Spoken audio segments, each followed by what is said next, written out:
Hello there, everybody. It's me, Garrett Kidney, the co-host of You've Got to Be Kidding Me on the Voices of Wrestling Podcasting Network. And I am Liam Jones, my full name, and I'm also a part of the Voices of Wrestling Podcasting Network as a co-host for You've Got to Be Kidding Me.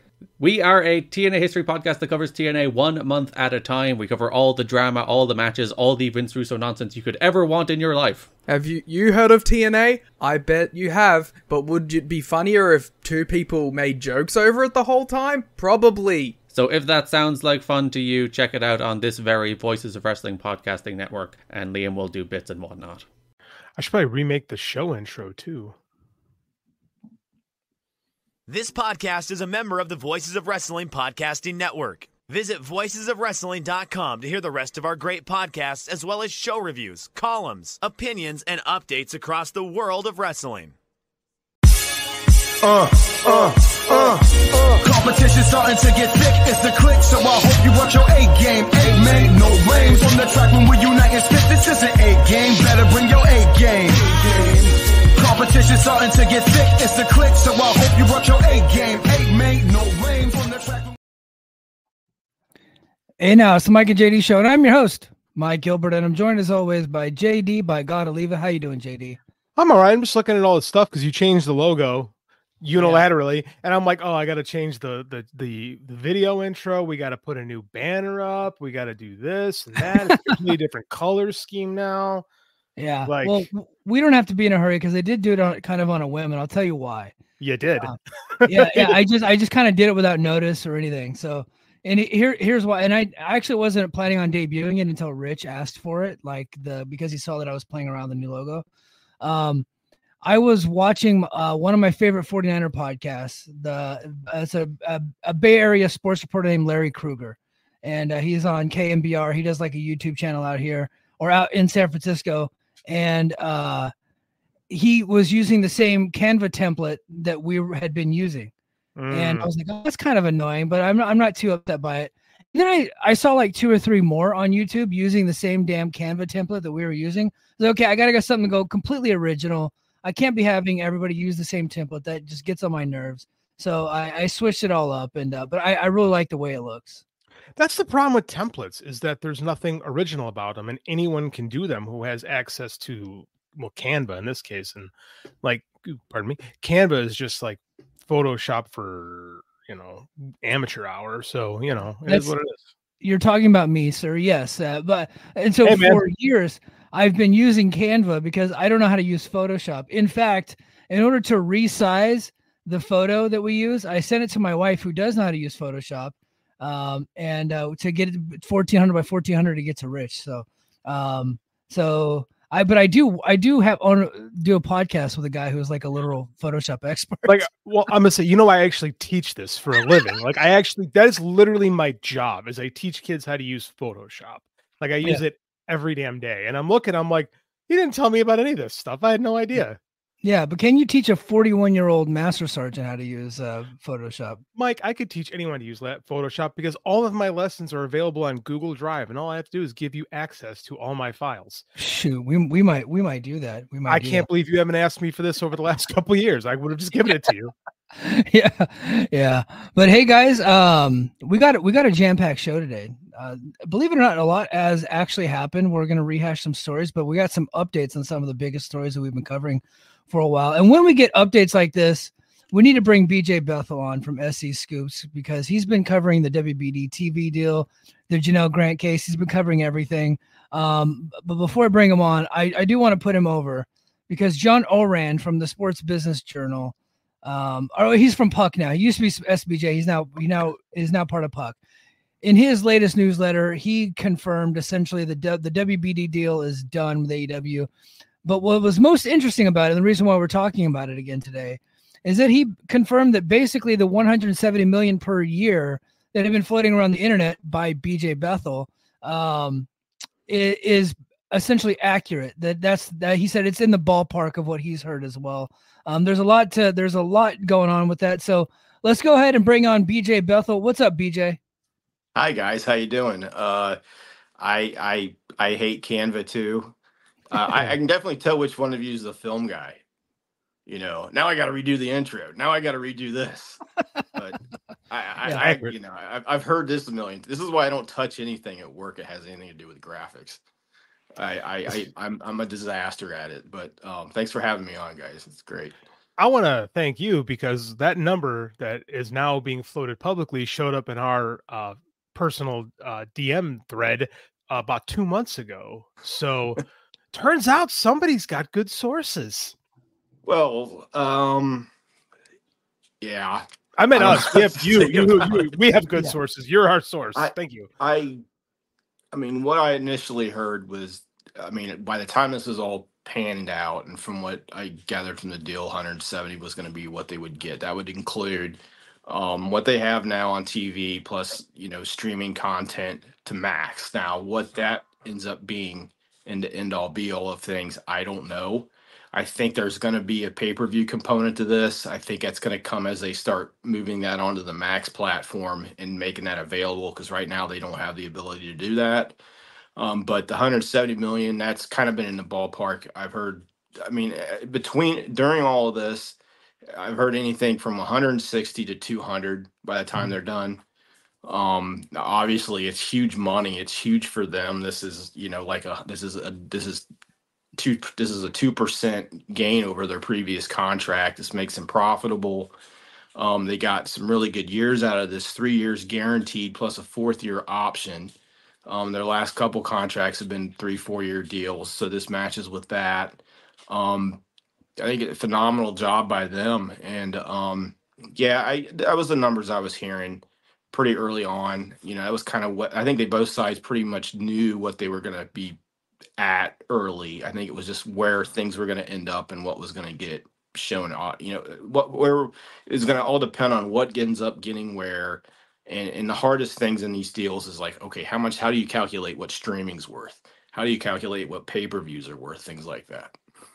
So what we're looking at right now with the 170, and I just want to, just so that we're clear, is we're looking at 170 as the existing television content, which there might be a little bit discrepancy. Dave Meltzer kind of had something. We'll talk about that in a sec. But the existing could be off a little bit, but I think that's pretty close to what the number is going to be close to when they have when the final WBD package is done. I think it's going to be around 170. Yeah, so 170 for the existing TV content that will also then be either streamed, co-streamed on Max, or just become available on Max, kind of like what WWE and Hulu has right now, right? Yeah. You'll see that where the old shows will be popping up there like they have been in some international markets, plus the library, things like that. Yeah. I don't know if that includes Ring of Honor's library. I don't know what is going to happen with them. With all the TV that's going to be added to this deal, I imagine there's going to be some changes where they're going to need a lot of bodies and talent to, film all this new TV. Yeah. So Dave did mention, Dave Meltzer on Wrestling Observer Radio, that it's possible. No, I think it was just on his website. Sorry. He mentioned on the website that it is possible that Rampage could be going away and that Shockwave would then be taking over. Shockwave would be the proposed new television show. Man, God, do we need another new television show? But new television show that could be that they're shopping around to broadcast networks, which is what John Oran was saying. Their FS1 has been tossed around out there, which would not be broadcast, but cable. With Rampage going away, could you see Dynamite go into 3 hours? I don't think so. I just think with so much product, I think it would be really hard for them to do. And I think what you'll see more likely is Collision moving off of Saturday. I think that's some Jay Fowler kind of broke that. I mean, he did break that. He put that out on Twitter. But he put out that the Collision's probably moving off of Saturday, maybe to Thursday or another night of the week. But that would be likely what happens with that. Just because with college football coming up, it hasn't got the ratings close to what Dynamite has. And I think a lot of that's going to depend on what happens with the Fox deal. I know that right now, from what I understood when I was here, I was not the first person to hear about the Fox deal until somebody else reported. I can't remember who was the first person who mentioned that FS1 and Fox Zarian. was Andrew Zarian. He's kind of the guy on this stuff. Yeah. He's really the guy who's really deep into this, and Zarian had it first, but I hadn't heard anything about any of the broadcast networks getting pitches either until Oran's article came out a couple days ago in his Puck newsletter. But I think they'll probably get 20 to 30 million out of the whatever show they deliver to FS1 or Fox. I know a lot of people I've talked to think that's way too high for something that will go on FS1, but I think they also need something that can drive content, and it is an original show to help that network out. Because right now, the only thing that's getting live beings over there is sports games, live sports, just like everything else. But I think it's interesting that you're seeing all this movement. You're seeing other players involved. Charter just signed a big deal with Warner Brothers Discovery that kept them at the same carriage fees as they had when they still had the NBA, which is a big deal for them. That's a big win because they were worried that they would lose. So for those of you guys that don't know, WBD with their cable networks, this is how they make their money, is through carriage fees through Comcast, Spectrum, and Charter, and all the local cable companies, as well as advertising. But this is a big source of the revenue. So they were afraid that by losing the NBA, they would be less prestigious and that their carriage fees would go down. But that did not happen with Charter. So carriage fees, definition of carriage fees, that's the money that the network, the cable systems actually pay Warner to have their network on there. So like we throw those terms around, but I don't think a lot of people really understand what that means. Yes, that's true. They're getting money just to have the network on there. And like Mike was saying, the worry was without the NBA, they were worthless essentially. But apparently that is not true, because Charter is one of the biggest cable systems in the US still. So for them to keep that's a massive deal for WBD in general. Oh, it's huge because that covers also Spectrum.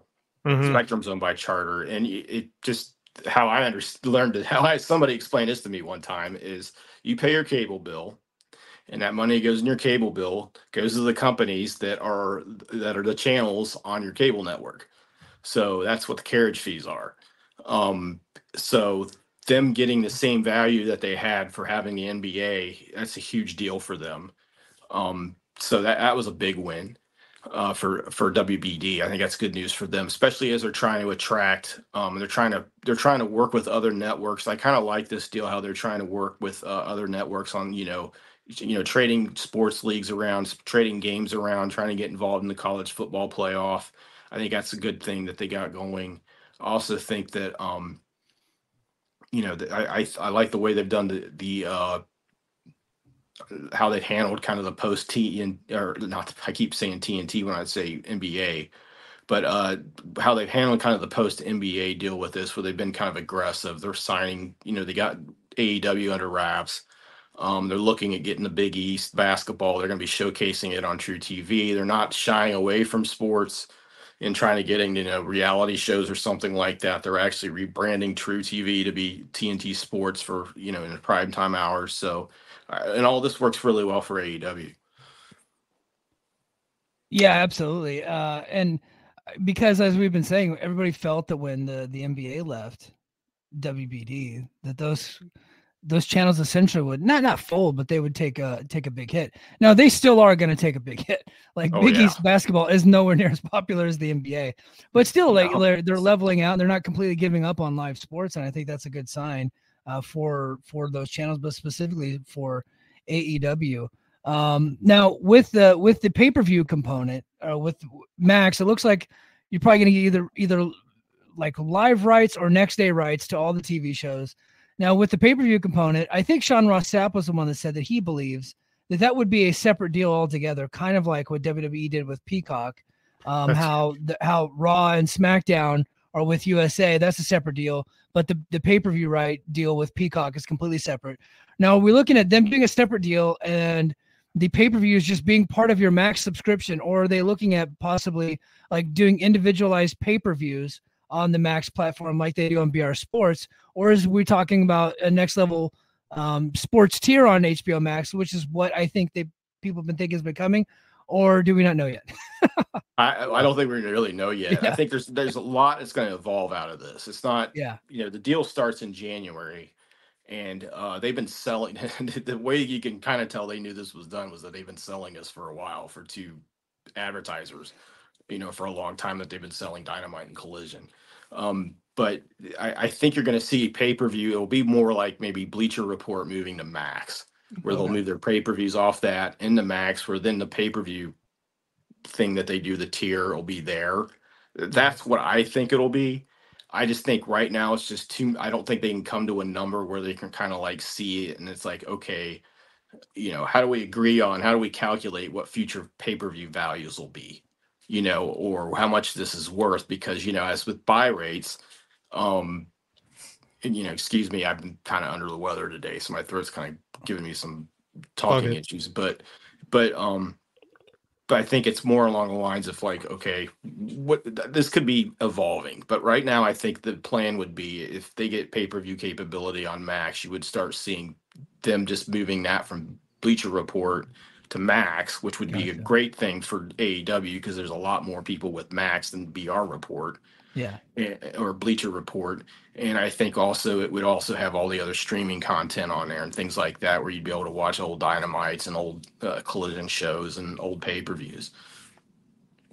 Yeah, because right now, I will tell you this: if I don't know any of this for certain, like anybody else, I will tell you that if they manage to get 170 million per without any kind of streaming deal with Max, and that's going to be added on, then Tony Khan needs to be sent. Tony Khan and whoever his negotiating partners were that were helping negotiate this deal, this firm they hired, they should be sent to Gaza to help negotiate something between the Israelis and them, because that's incredible.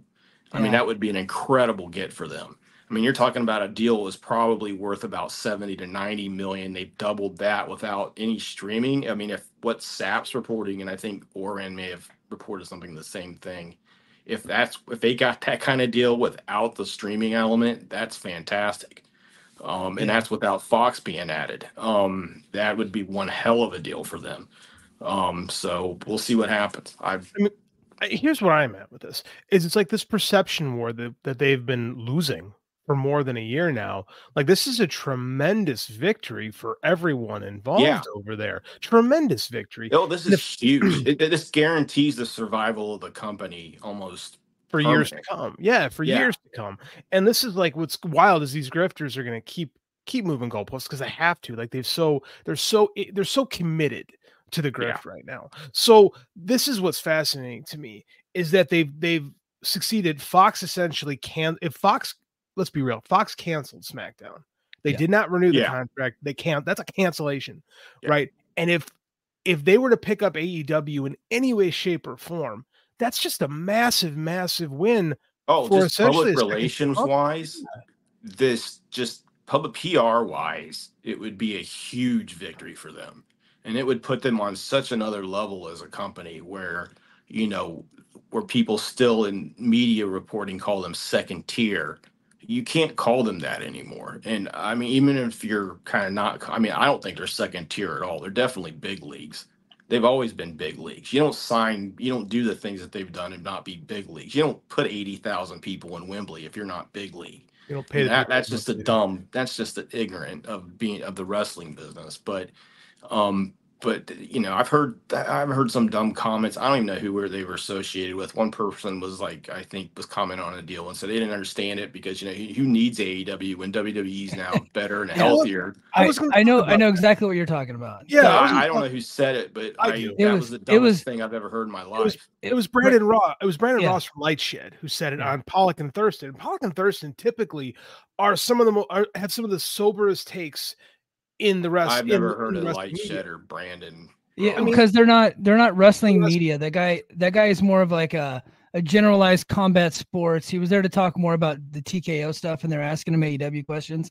And he didn't really seem more of like a casual type of guy, but he's very good about, I don't know if he's very good. This is the first time I ever heard the guy, but they brought him on because he seemingly, the rumor is he's knowledgeable about the TV business when it relates to combat sports.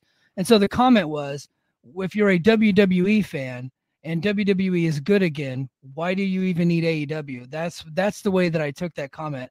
I didn't take it as a lot of people are saying that he was saying that like AEW shouldn't be in business. I don't think he was saying it like that. He was saying it like from a from like a casual perspective, right? I think that's the way he was coming at it. No, I think Mike's covering this guy's ass a little bit. I think this is classic Legential stuff. I think this is a guy who's clearly connected to Nick Khan, clearly connected to ensuring the TKO narrative.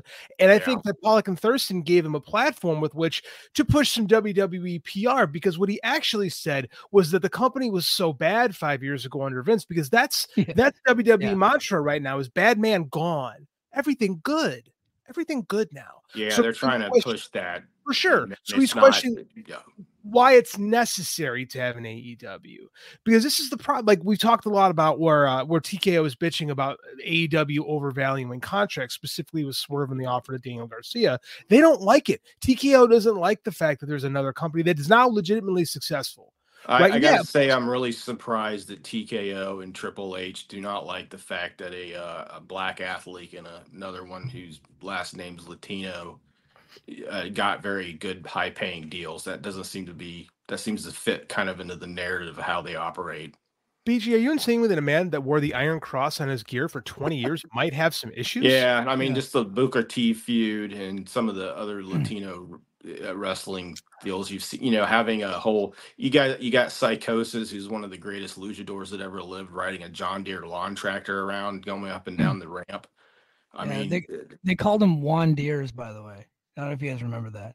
No, I didn't remember that. Thanks for that. This is why you need an AEW. It's like, and this is why Swerve Strickland, I think, put his all best and so eloquent when he on FS1's little special about Tony Khan yesterday before Dynamite aired, which interesting timing on that, by the way. Yeah. Just talking about, this is the place that's getting everybody paid. It's getting you better. It's like Deanna Peraza is getting her master's degree because they have a tuition reimbursement program. I know other wrestlers that have done that, and other employees that have done it there. I know producers that have been doing that. It's made the entire business better. And for people that don't want that, they want to go back to the old days when they had people on the main event roster making 70, 80,000 a year and still having to pay for their own travel, which was not all that long ago. I'm sure AEW is a bad thing. But for the rest of us, for us carrying nice human beings who really give a damn about each other and how these athletes, are able to survive, it's a great thing. Think about how great it is for Appalachia-based lawyers to be able to pursue frivolous lawsuits. Think about how much of a boon this is. Yeah. I do have to correct the record. I was not covering Brandon Ross's ass. I don't even know who that guy is. I just listened to podcasts before the outrage on Twitter, and AEW fans were really sensitive about this stuff. They are. I did not really hear it that way. So I'm not covering Brandon Ross's ass. I've never heard. I didn't even know the guy's name until you mentioned it. I just happen to like Pollock and Thurston's podcast.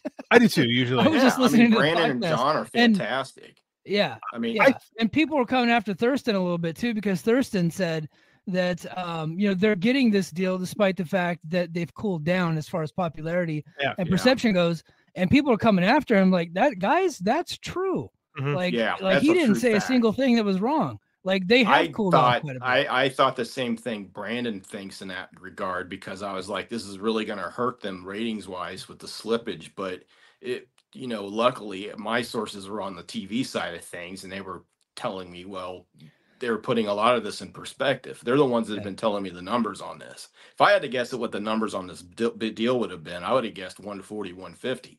And that's what AEW people were telling me what they think they would have got a year ago on Collision started, and the ratings were a lot better. And the demo was a lot hotter. And, I got this number from people that I talked to within the business in the TV side from 10 years of working as a journalist and being affiliated with TV. That's people I knew and talked to. And I mean, it wasn't a number I came up with. I mean, I think they were very fortunate to get this deal, considering, some of the ratings falls they've had. It's not just, a lot of it is they're losing viewership in households, but the demo is falling. I mean, the demo share is falling. They are not as popular as they were. Now that doesn't mean, but the thing is, and this is what TV people kept telling me, is they are a top 5 show. Yes. And it's impossible to make a top 5 show. It isn't, you can't make a top 5 show anymore. It's almost luck. and to get one that finishes number one a lot of the time is huge. And for people that think that this broadcast thing may not be a possibility, Dynamite beats a lot of the beats some of the Fox primetime programming during the week. Maybe not on Wednesday night or whatever, going against it, but I know that this was something I know Dave Meltzer said, and I think maybe Brian Alvarez, Dave Meltzer, Mike Semper, VV, maybe it was Garrett. I can't remember because I've been binging podcasts trying to get as much information through this as I can, because I'm talking, I'm all this, but not to make any excuses, but this has been said by other people that they are beating primetime network programming in a lot of instances. This is something that this show has done since it started, and that's a big deal.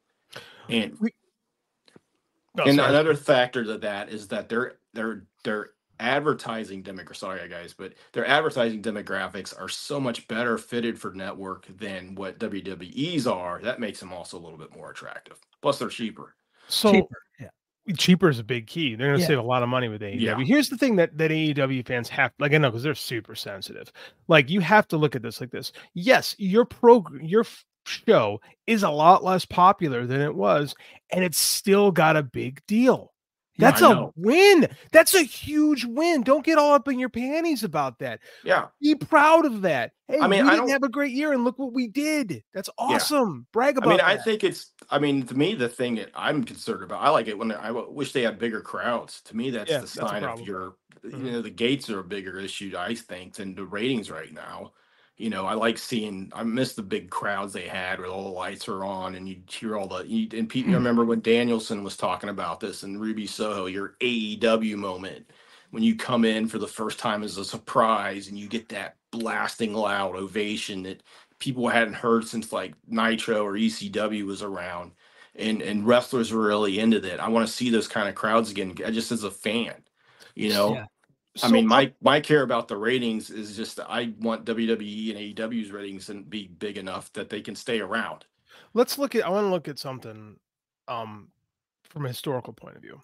When WWE signed the SmackDown deal in 2017, I believe is when the deal was signed. They didn't get on the show. They didn't get on there until 2019. Yeah, it was 18 months before they actually appeared on the network from signing. So that was the bottom of WWE. That was when they were not selling. That was when they were in the shits, so to say, right? Yeah. So they signed this massive deal when they were at their least popular. And then look what happened, right? They got this deal. Good lesson right there. They got this big deal on Fox that exposed their program to a different generation of people. That's true. I see this from my kids in school. A lot of them learned about WWE through SmackDown because it was on network TV, because it got cool. A lot of them started watching because they had Peacock. Right. And all of a sudden, those pay-per-views became PLEs and became a lot more accessible. And this is something that Mike and I have been talking about for a long time on our show, is that having your program more accessible to people does a lot to help spread awareness of it. Because then all of a sudden it seems really cool. Right. Even when because WWE and AEW had very similar crowds in 2021. Right. AEW for the first 2.5 years was almost always beating WWE's gates. If you took out the big four pay-per-views, there was Raws that had attendance around 3,000 at that period. They used to own Chicago. They used to own New York, right? They used to do a really good job. And then they let things slip. I think Mike and I, we've talked about this. They let too many people that were Vince failures into the room, and they had some really bad booking. But I truly believe that perception is more important than anything else. If your company seems cool, people treat it like it's cool. And having more exposure to this company is going to help it. It is. I think that's one reason why. No, that's great. That's great insight, and I'm glad you guys are talking about it. I think what you're saying, though, about through Peacock and how that helped them with a new generation. These fans are completely different fans than they had, and I don't think people understand the importance of that. But I also think that that this is something that was one reason why they were so happy to be on Netflix, and they're willing to give up all the international TV deals they had. And you're on a streamer with Raw. But but you're also on the biggest streamer of them all. Yeah. You know, and you got a huge contract. You know, it's backloaded, but that gives you your audience to all these young people who have Netflix accounts. You know. Yeah. Well, they're taking a little bit of a hit, potentially financially, because I think with some of the international deals and like they could have actually it's gotten a risk, more money. man. It's a but huge the exposure, risk. They're what they give up in a little bit of money, they're making up for in exposure. I know a lot of people are not really, and I think they even said that on Pollock and Thurston, where they're like, there weren't very many suitors for WWE whenever their deals were coming up, but they were able to somehow get this humongous deal from Netflix, which ended up, like, overall, if you take a look at it, what they could have made with all these different deals, they could have piecemealed together. They actually would have made more, but instead they went with the easy route, got the Netflix deal, and they're actually getting way more exposure.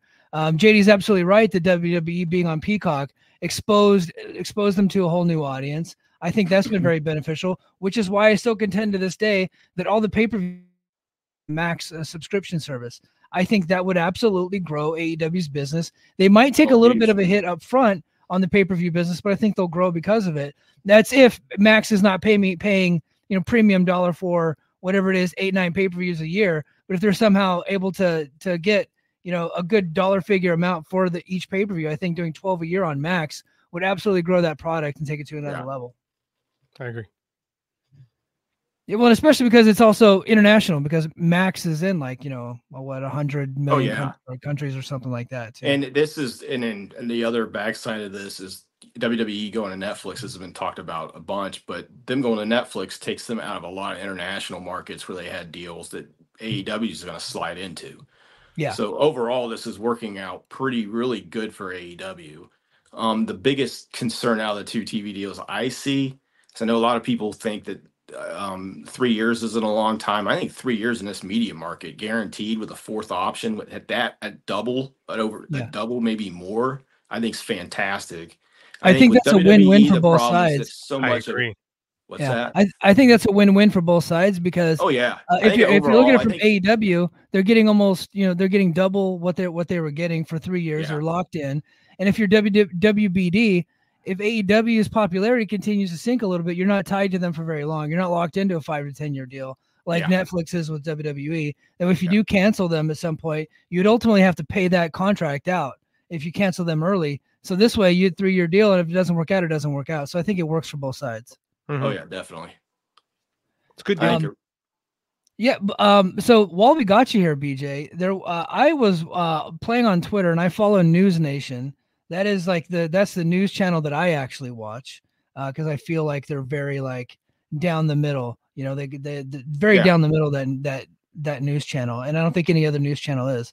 And all of a sudden, you pop up on their Twitter feed because they were covering the Janel Grant updates on News Nation's Twitter feed. That's where I tagged you in.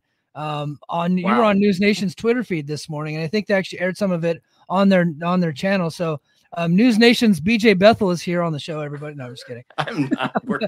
Don't say that. Yeah, I work for their competitor right now. But no. So they were. I'm not aware of this. Wow, it's fantastic. Well, they're the only cable news out there that's really kind of covering the story in depth. Ashley Banfield has done a fantastic job of bringing people on. She's had Dave on. I mean, some of the guests haven't been the best. I think she may have had she had somebody on to discuss Ashley Massaro's case. I think it was the Herald attorney that did the huge class action claim. But she's really done a great job of covering this story with Vince McMahon and Janel Grant, better than the other cable networks, I think. Yeah. I mean, they've really done a good job, and I like how their setup works. I mean, watching Chris Cuomo and Bill O'Reilly fight, it's pretty entertaining. It's like, I win no matter what. Yeah. But so they were live streaming an update from Janel Grant's attorney, Ann Callis. You were on there asking a question. So what is the latest that's going on with the case? I know she's hired a PR firm, much like Weinstein's victims did, and they're really trying to get out front of this Vince documentary that's debuting on Netflix next week. Yeah, that's kind of it, from the press release. They even mentioned that in the first paragraph, and story is that to get the name of the firm is SKDK is what they go by. It was SKD Knickerbocker is what a lot of people know it as. This is a highly big time media relations firm. It works primarily with Democrat politicians. The current managing director was the former spokesperson for Joe Biden when he was vice president under Barack Obama. They also represented a lot of victims in the Washington Commanders suit against the owner, Daniel Snyder, that led to him selling the team. They represented a lot of people in the Harvey Weinstein suit. That's where they got a lot of their name play from, was or just some a lot of their work that people are probably most familiar with is through the Harvey Weinstein case, representing victims in that. They are a very big deal. To me, this signals that you're going to see a lot different approach from Janel Grant's attorneys and counsel and her current reps and her new reps, which she now has 2 rep teams helping her out. I think this is going to signal a completely different approach where they want to get her story out, and they want to get it out now. And that was kind of the voice today was, with the McMahon's documentary coming out, and this was something it was funny. I kind of wrote a column about how Vince was treating all this like it was like another wrestling storyline. And Ann Callis used this term. Janel Grant is not a WWE storyline. She deserves to have her whole story told. And other survivors that have suffered in the company, and she mentioned 4 people that had signed non-disclosure agreements recently for $12 million in the last couple of years. They deserve to have their stories told fully. And I think maybe that was one reason why they said they haven't seen the McMahon documentary. A lot of people haven't. Nobody with the case, it was on the live stream, said they'd seen it, but they're hoping it shows a lot of what's happened with the victims and a lot of what's happened with him, in the last several months, the last 2 years. But they made it clear they want to see their stories told. I think that's something that needs to happen. Everybody keeps viewing this through the Vince WWE lens, and this isn't their story. This is something that's happened to these people, and they deserve to have their stories told. And I thought, yeah, they came out firing today. It makes me wonder if there's going to be some things happening in the case. I mean, I think the timing's interesting with the documentary and everything, but we'll see what happens. But this is serious business. I mean, their law firm was, the representatives with Grant are serious, and this is definitely a serious media firm. This is big time. And I don't think things are going to be getting easier for WWE. I don't think things are going to be getting easier for Vince, John Laurinaitis, for Colker, or Peak Wellness. I think that the approach they're taking with spinning the narrative is really good. WWE has always been very good at trying to control a narrative. Even when they didn't do a great job of it, they've always done a good job controlling it, and especially when it relates to Vince. So I think the fact that Janel Grant's, for lack of a better term, team is out there trying to say, this is her story. We're not side characters in this. This is her story. I like that, because that Vince documentary is going to eat up a lot of oxygen coming up soon. How can it not? So the fact that they're trying to be proactive and get out ahead of it is smart. And I think that going on the offensive with this is the right move in this case. Yeah. I was pretty disturbed that they had like kind of a 5-minute mention of it in the beginning from one of the people that had a pre-screener. I think Thurston talked to him. Brandon Thurston actually had this in a story that he talked to somebody who had seen a pre-screener for it, and they just didn't tell him any details. He didn't leak any details, but said there's 6 episodes, I believe, or maybe it was 4.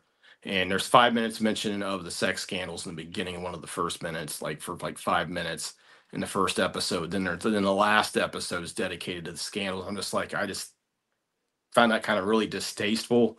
To Brandon's credit, Netflix PR went after him in his own Twitter mentions, wanting him to take this down, saying he was violating an embargo, and he, rightfully, responded, that's ridiculous. I didn't get a screener. I'm not part of your embargo.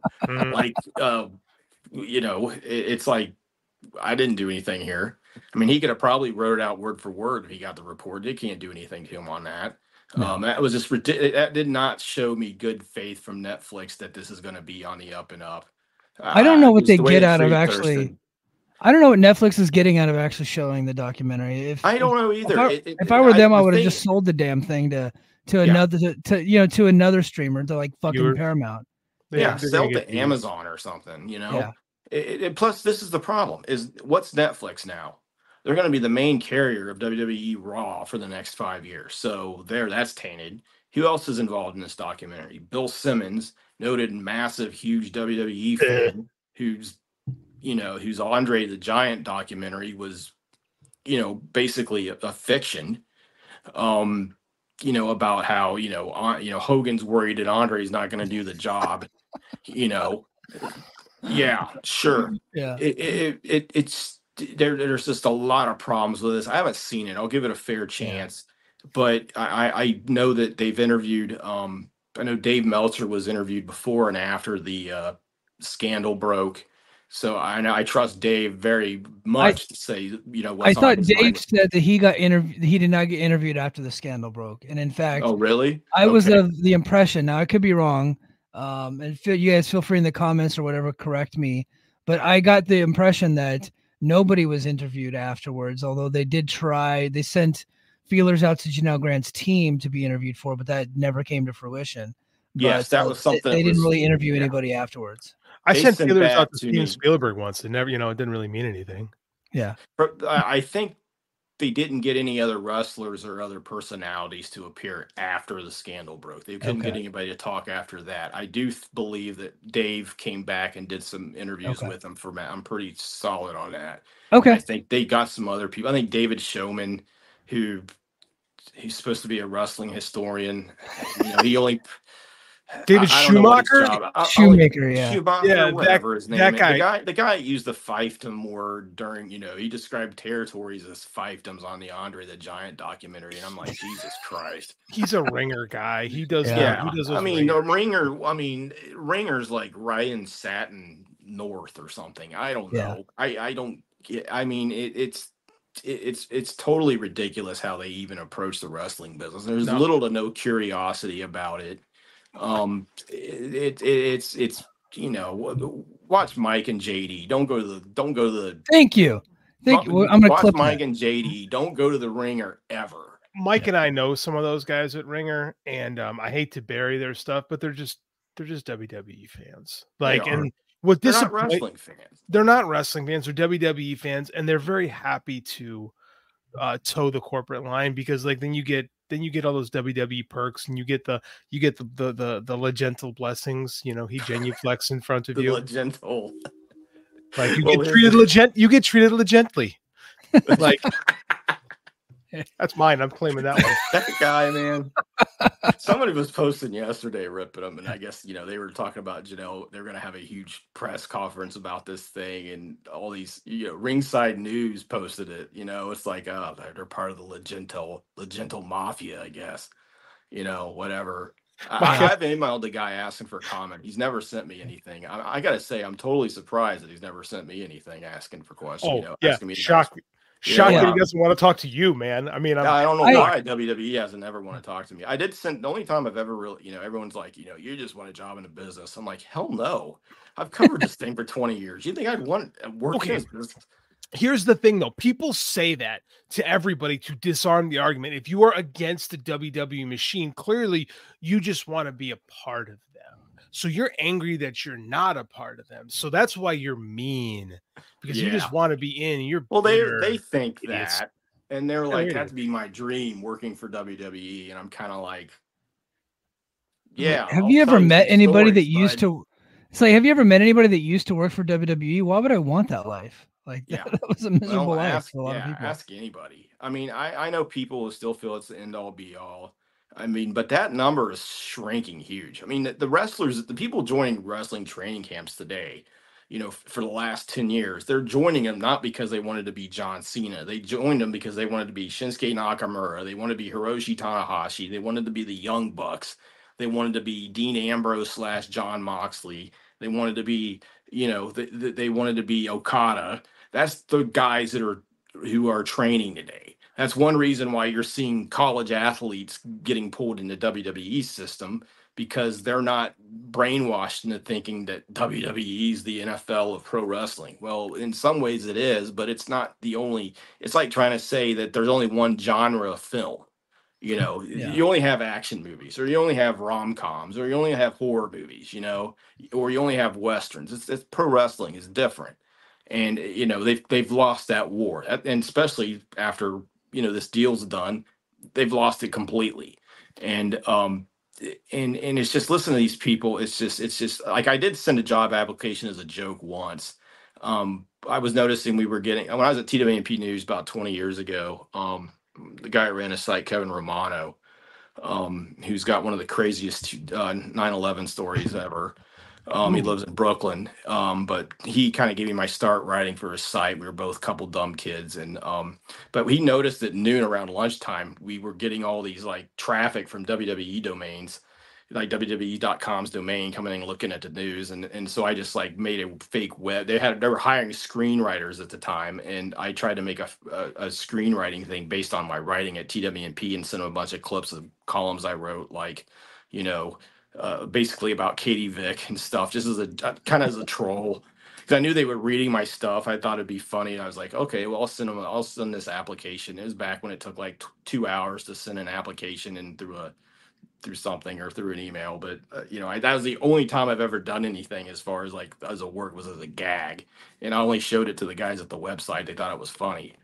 But it's just like, listen to these people, and it's like, I mean, I don't know how anybody would want to ever actually work in the business. It's actually talk to anybody that worked in the business. It's no, never, not in my life. I saw something on our Discord. I think it was our Discord or our Slack. I forget which, Mike, where someone said, "Hey, remember when they got Lance Storm to get rid of his school, gave him a job, and fired him 4 months later?" Yeah. Well, what they did is Steve Carino's sister. Out better people. Mm-hmm. Yeah. Remember what they did to Steve Carino's sister? They moved her all the way. She had to give up like her whole life, moved to Florida, and then they fired her like almost immediately, like right after she started during the pandemic. Yeah. Well, they released this is what happens when I'm tired enough. Zack Ryder, Matt Cardona. Yeah, I don't think I've ever watched him at Zack Ryder, but I know him as Matt Cardona because he's an amazing indie person. He's killing it on indies. But I think he got released right when his fiance, a wrestler, married. Who's he married to? Chelsea. Yeah, she was pregnant in the middle of the pandemic. She couldn't wrestle or do anything, and they released him while she was pregnant. I don't think that's accurate. Someone fact checked that for us. With somebody there. It happened with somebody, but I don't think it was them because I think it's just like they are the worst people on earth. It's just like they are the worst people on earth. I agree with that. It's like they can't get. It's like Jade Cargill. Everybody that brings her on tries to get her to talk trash about AEW, and she won't. She's grateful her time there. And one of it's because she's classy. Two is when she went to NXT and they tried to bring her in and they said, you're going to have to drop every sponsorship you have through fitness modeling. You're going to have to, your days staying at home with your daughter during the day are over. You're not going to see your, Brandon Phillips, her fiance, husband, boyfriend. I'm not sure what their status is now. You're not going to see him hardly at all. You're going to move down here. This is going to be your new family. And she's like, screw you. Yeah, I'm making more now than I would be on your contract. So she went to AEW, and like you're never going to hear her talk. You're not going to hear a lot of these people talk bad about AEW because it's like working for a real place. It's only the real malcontents like CM Punk and Ethan Page that are bad mouthing AEW on the way out. Yeah, so, I understand Ethan Page. He probably deserves some opportunities and stuff, and he's probably saying some things to get ahead. But CM Punk is just. But the thing is like CM Punk though, he's turning. I mean, he's a galactic asshole. I mean, what else there is to say about this guy? I mean, he lied. I mean, he brought up a 4-month-old story about Jack Perry. Like nearly buried his career just to cover up the fact that he was being a jerk and locking people out of a show. Yeah. I mean, that's the kind of guy he is. And it's like, okay, this is the guy who hated WWE. This is the guy who said this was the company that tried to kill him. And he always wanted to go back the minute he got to AEW. It's like, that's the kind of people that are loyal to that place. Thanks. I don't want nothing to do with it. I don't think he actually ruined Jack Perry's career. I think he actually might have saved Jack Perry. I think in the end it probably did, but Jack's mind, it didn't work that way because he was kept off TV for 6 months. But he was able to really find himself and find a side of himself that I don't think any of us really knew he had. And I think I'll tell you what, man, every time I see that dude in the city of Chicago, he's got like Shawn Michaels in Montreal heat for the rest of time. So it's worked out pretty good. I really wish Ghetto was booking AEW at times, because I'll never forget watching. I love Ghetto. I'm sorry. I'm not going to apologize. I'm a 2010s New Japan mark. But I just remember him coming out with the security for that New Japan Strong show, or that New Japan show in Chicago. Well, I was there. And he's got the Chicago flag. And I mean, that was, oh my God, we want to go to war with you heat. And it was epic. And it's like, I wish he still had that in AEW. It just, for some reason, the way things work creatively there, they're not able to keep that. But I'm not even sure if they could sustain it. But just here. Only here is a place. Only here in Chicago is the only place. You were at that show, weren't you? I was at that show. I was at the New Japan show, and I was at All Out with him. And he had it all out. It was pretty impressive. I think he did come out with the security team then too for that. Like he's got something there with this. Especially, like I said, he could be a beloved babyface everywhere in the country, but he'll come back here and people be like, "Fuck you, Jack Perry." That's fine with me. Me too. I will say his back Jack Perry. The funny thing about his character and everything is the furthest from reality. He's like the easiest guy to get along. You know, it's like you can look at old, I mean, I think even Punk tweeted a long time ago. It was like, if you can't get along with Jack Perry, who can you get along with? He's got a really good. Well, we saw how that worked out. Yeah. But he's actually, his family. Luke Perry's actually from Ohio. And he's kind of more of got a Midwest vibe to him. He grew up around his dad and really tight with his family. He's kind of more laid back from what I've heard. I've never met the guy, but I'm happy that he was able to turn this into something where he got, a lot of heat and got to live the villain fantasy of all, that was like a Tillman level event, but anyway. It was good stuff. Hey, since we got you here, I was gonna let you go early, but I mean, I know you're tired, but we're almost done now, so I'm just gonna keep you on for the full hour if you don't mind. I'm usually at work right now, so it's fine. Oh, okay. I'm on my way back. Yeah. So, a couple more questions. What do you make of this whole JD brought it up earlier, but Stephen P. New lawsuit with Kevin Kelly and the boys? I never against AEW. I asked some people about the Tates, and it was funny. I got the responses I got was most people liked working with them. I don't know anything other than what I've been told by certain people. And one I've talked to he said he believes that Dalton didn't really fight hard enough for them in Ring of Honor, and they were really important to how his gimmick worked. And I heard that he did not like them, by the way. I've heard that he does not like those guys. That wouldn't surprise. I mean, with the way, I don't know. I'm not backstage, so I don't know. I only know what I've been told. And that they were more or less upset that Tony said that they had missed dates. They claimed they hadn't, and they wanted an apology. Now, the Kevin Kelly stuff, everybody's got a case in these things when you're in a civil case. I don't know if, I don't think Kevin Kelly performed that well when he was on TV with the AEW. I think that's pretty much a standard opinion. That was disappointing to me because Kevin Kelly was my favorite announcer of all time when he was in New Japan. I thought he was an artist when it came to calling ring psychology and calling that style of match. I wish that could have worked out. But I don't see how this is going to work. Steven knew he seems to have this thing where he's, he wants to represent wrestlers against companies and things like that. I think he was representing, some other ROH wrestlers, a few years ago and some things, but, just analyzing the case, it's like, you got to look for damages, and, Kelly's damages will be, you're in, I think Ian Riccaboni's also part of that suit. You could say, well, you slandered me in his Discord chat. That affected my career. I don't think saying that I didn't get to call Sting's last match is all that big of a reality, but that's something a lawyer would add. Now, I'm gonna sue Tony Khan about that because I wanted to call his last match. Yeah. We had a whole podcast series about Sting, and I wanted to be a part of it. Yeah. But I remember the first time I was on here, we were talking about Sting. Yeah. We And talk that was about a great Sting a lot. pod. That was the best podcast I've ever been on. I loved it.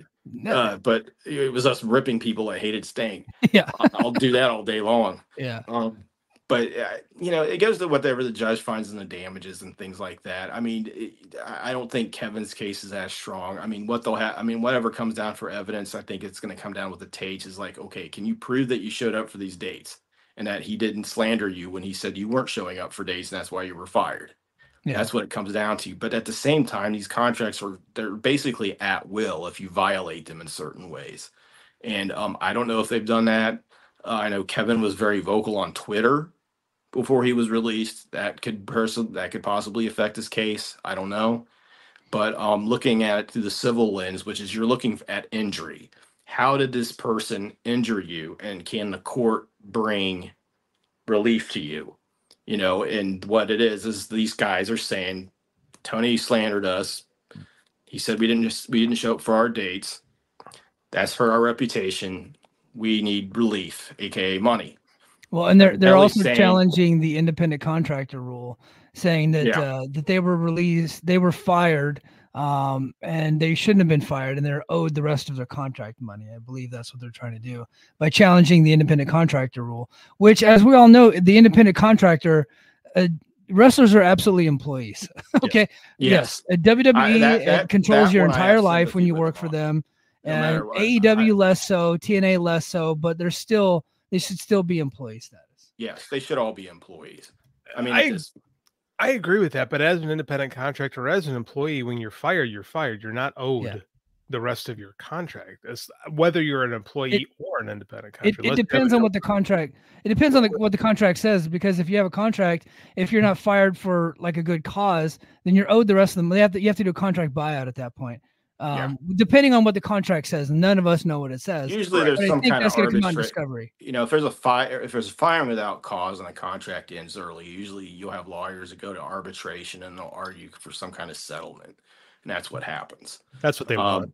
Yeah, that's what they want. That's what the company wants too. Ideally, if you're an employee, you don't go through the arbitration process. This is exactly what's happened in the Grant case. They wanted WWE and Vince McMahon and John Laurinaitis were all trying TKO. They believe Janel Grant's sexual assault claim should be tried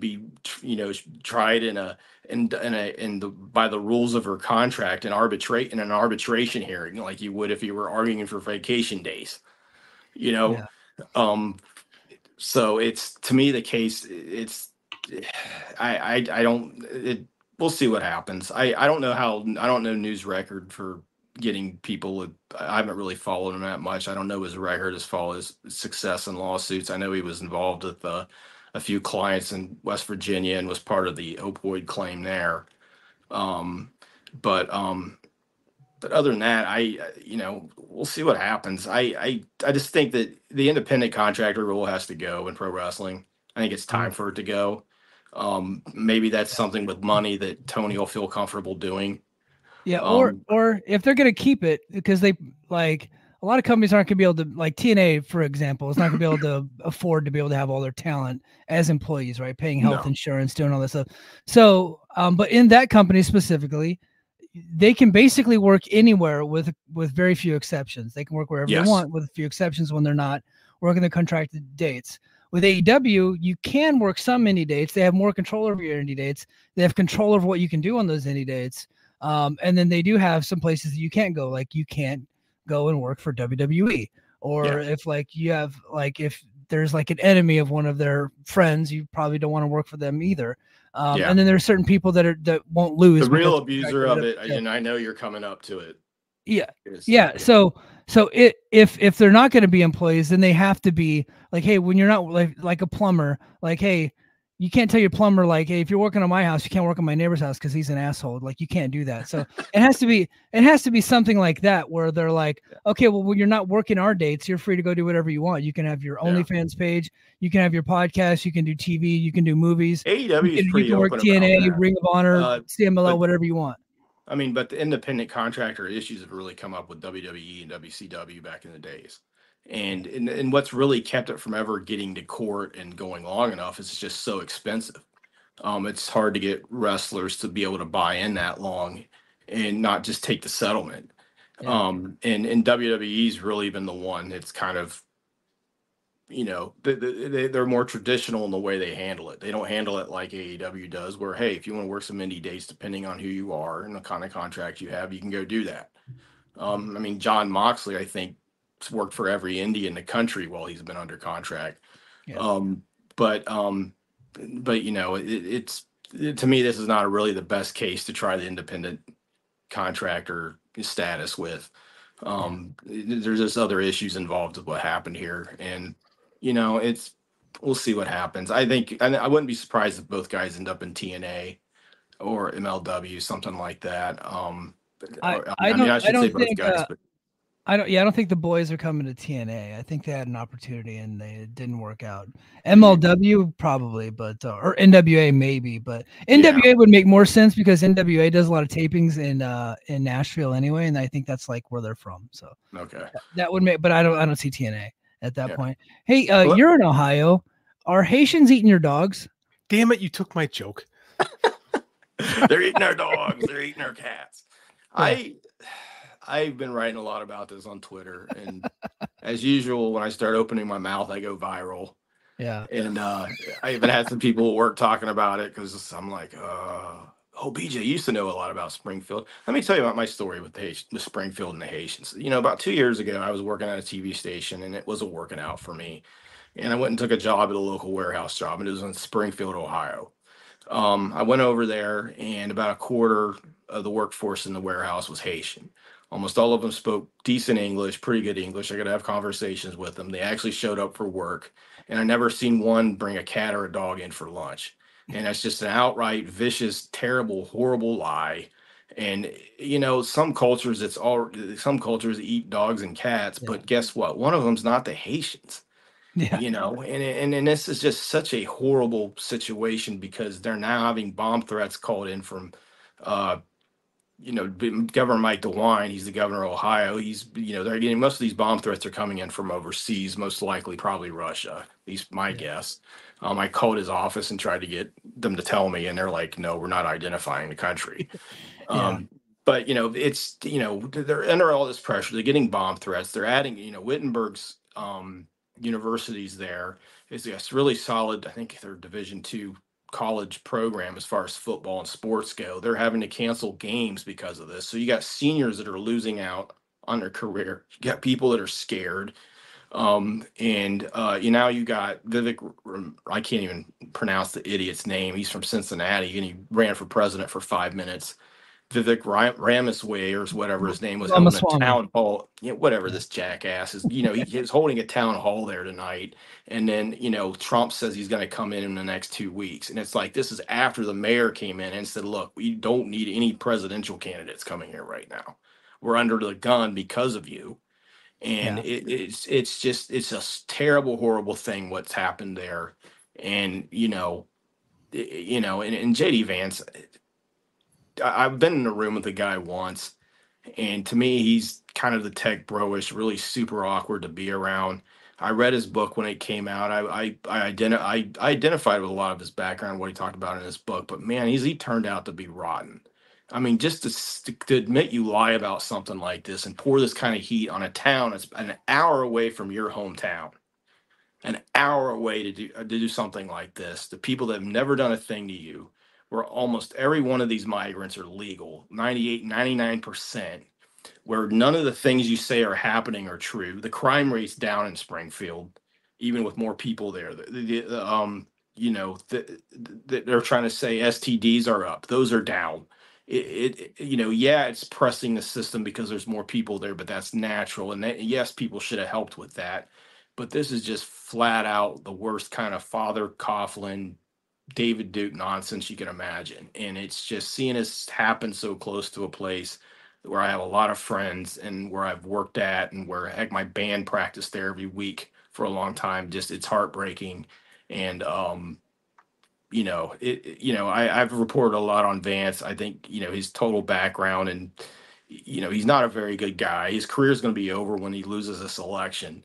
You know, he's going to be on some podcast, getting, on YouTube with one viewer, screaming Hey, at I resent that, BJ. Hold on. We actually resemble that. Hey, it's more viewers and more podcasts than I got. That may be changing, however.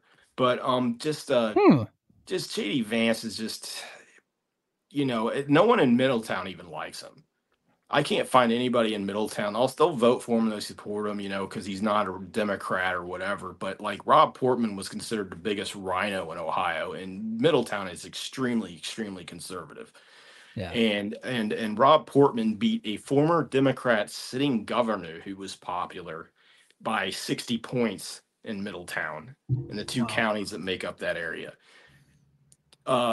Vance did half of that against a congressman who was from Youngstown on the other side of the state.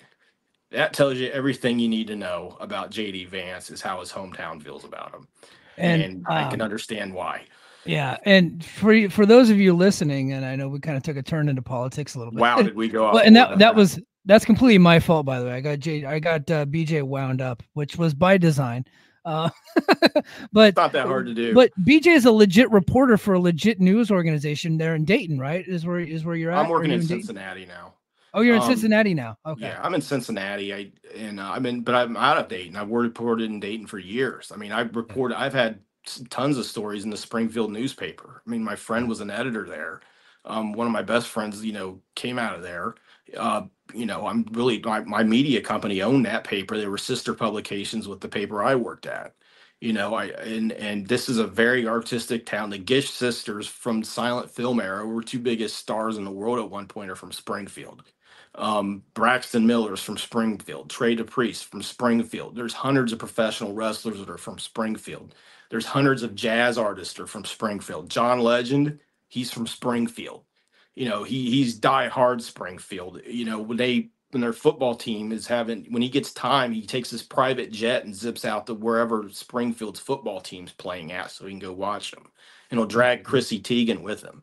That's how into his hometown he is. And, this is a town that not only just, suffering this, but, they were really hit hard by, offshoring. They were really hit hard by, the opioid crisis. It's still a problem there. But, they've managed to jump back. They got Navistar and some other manufacturing companies. They're kind of a center for drone research and things like that with the military. That's kind of a designation they've gotten in the area. And they had a lot of good things going for them. And to see this cheap shot thrown at them by two assholes that are running around and, I'm glad we got to see who they really are. And if people vote these two idiots into office, then you deserve what we get. I guess we deserve what we get, but I don't see that happening now.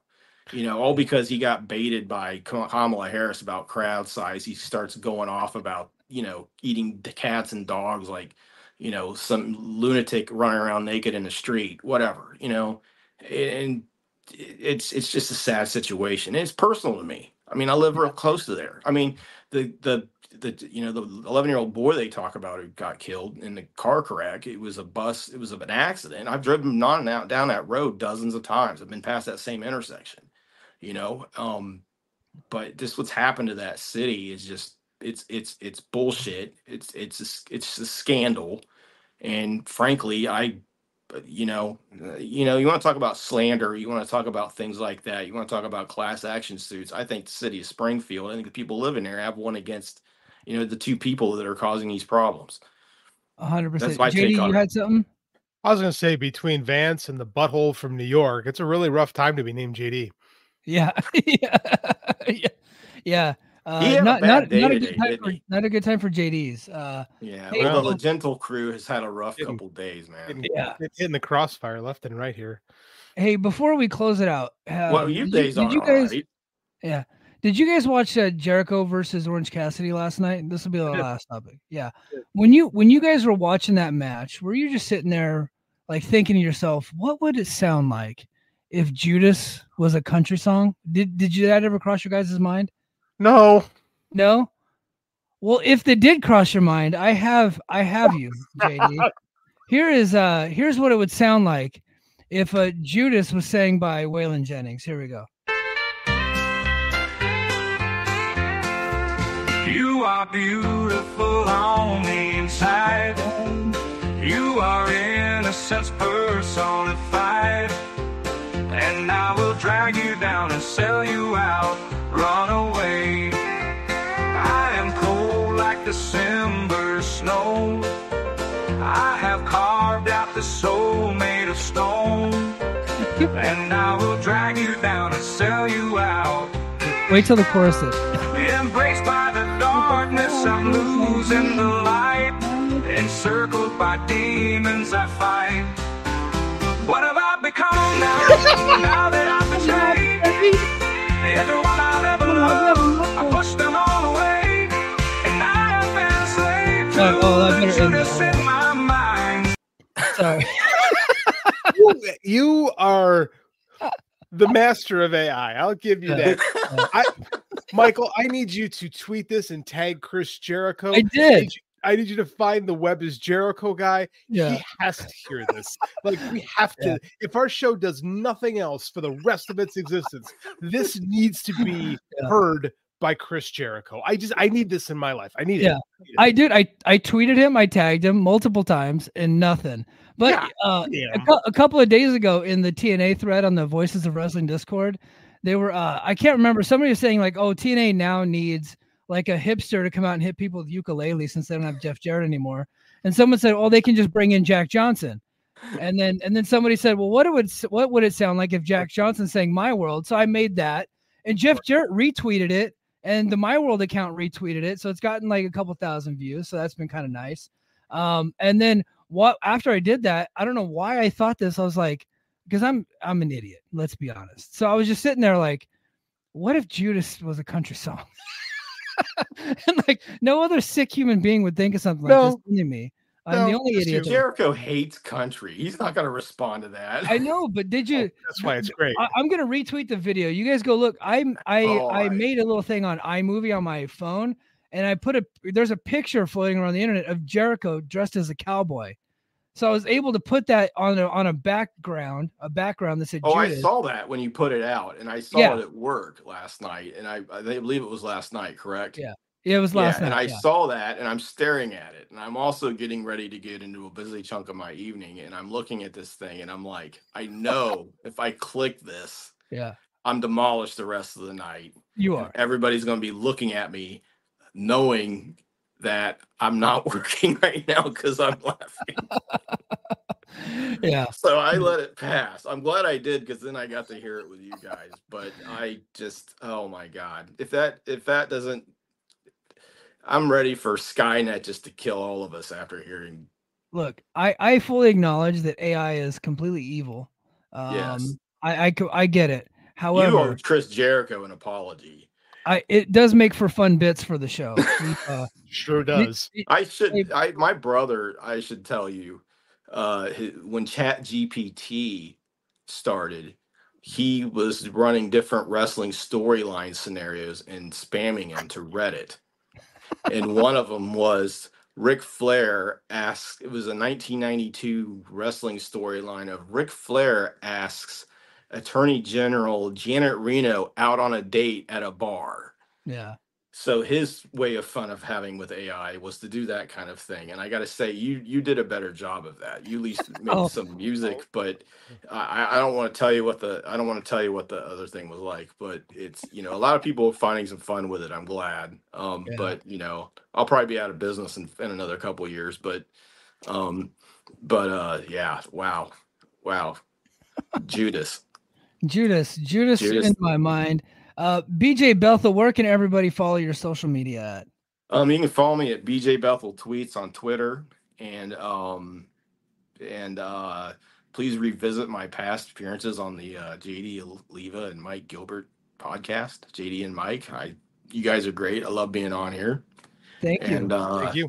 Search me up, especially the Sting episode, man. Yeah, we took it. I believe Sting finally got into Wrestling Observer Hall of Fame, right?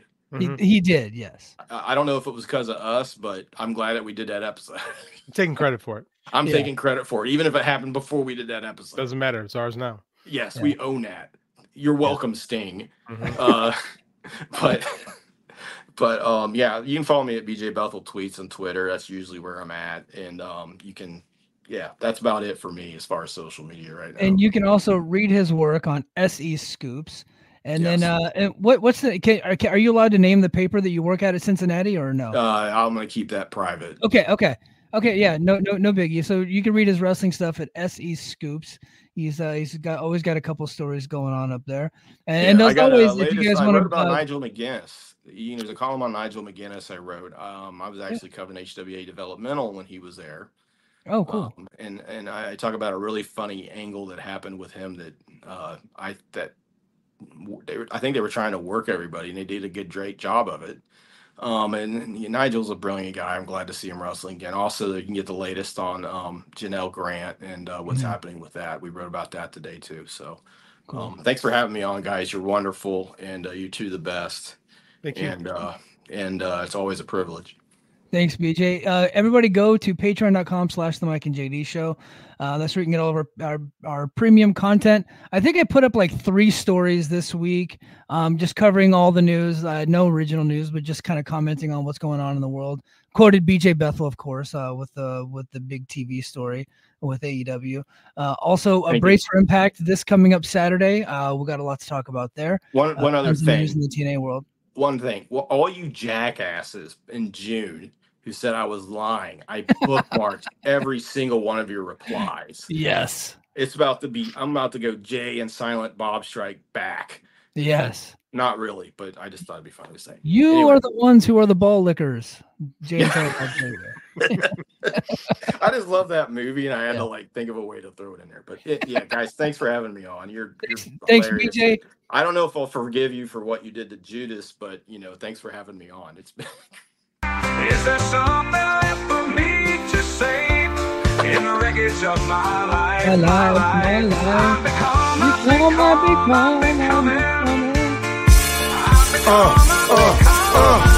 Competition starting to get thick, it's the click, so I hope you watch your A game. Amen. No rain from the track when we unite and spit. This isn't A game, better bring your A. Hey everybody, my name is Jesse Collins, and I want to tell you all about my show, the Gentleman's Wrestling Podcast, here on the Voices of Wrestling Podcast Network. On the Gentleman's Wrestling Podcast, we do a thorough analysis on the biggest issues and trends within the pro wrestling industry. We talk a lot about pro wrestling media, we talk a lot about fan culture and wrestling's place within general pop culture, and we talk about the broader influences that are shaping the way we discuss and analyze the pro wrestling industry. We've had some of the brightest minds in the pro wrestling intelligentsia on the show, including WrestleNomics host Brandon Thurston, both Rich Craich and Joe Lanza from the Flagship Wrestling Podcast, Trevor Dame from the Through the Years podcast, and a whole lot more. This isn't a show for hot takes. It's not a show recapping the latest episode of television. This is a show focusing on the biggest topics in pro wrestling and doing a deep dive on the real stories behind the surface level analysis you might find elsewhere. The Gentleman's Wrestling Podcast is available wherever you get your podcasts, and we'd really appreciate it if you gave us a try. Thanks.